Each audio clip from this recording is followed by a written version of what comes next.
The VAT raid on private school fees was a total failure. Statistics show that the prepayment of fees from Britain's top private schools went up from 121 million in 2023 to 515 million in 2024.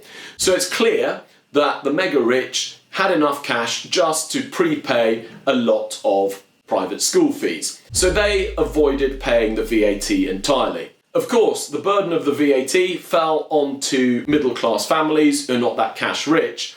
However, some of the money that they used to pay these private school fees and the VAT would have been used to pay for other things such as laptops, TVs, nights out, on which they would have paid VAT anyway. So it would be false for Labour to say that the VAT raid on private school fees raised a certain amount of money, because some of this would have been VAT that you would have got from other expenditure of the middle class. So basically it's swapping the source of where you got the VAT from rather than actually generating more tax revenue, and it increased pressure on councils and increased pressure on the state sector.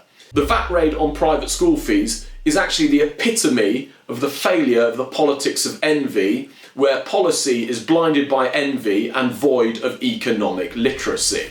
To rub insult to injury, due to the VAT raid on private schools, certain people who could no longer afford it, they have taken their children out of private school education.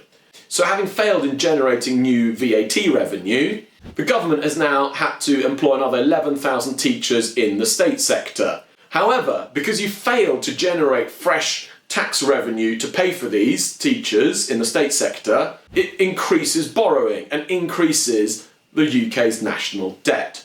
I would have much rather preferred that we placed a higher expectation on private schools in order to achieve their charitable status, open up their fantastic facilities during the school holidays, and have military veterans and young personal trainers struggling to get appointments in those facilities, running sports camps, teaching leadership and teamwork to children from underprivileged backgrounds, and giving children who normally don't have the opportunity to use such fantastic facilities great facilities. Proponents of the VAT raid on private schools say that they're pointing out privilege. Well, they've now made private school even more elitist. Less children have that privilege, whereas with my suggestion, you would have actually given those privileges to a lot more children.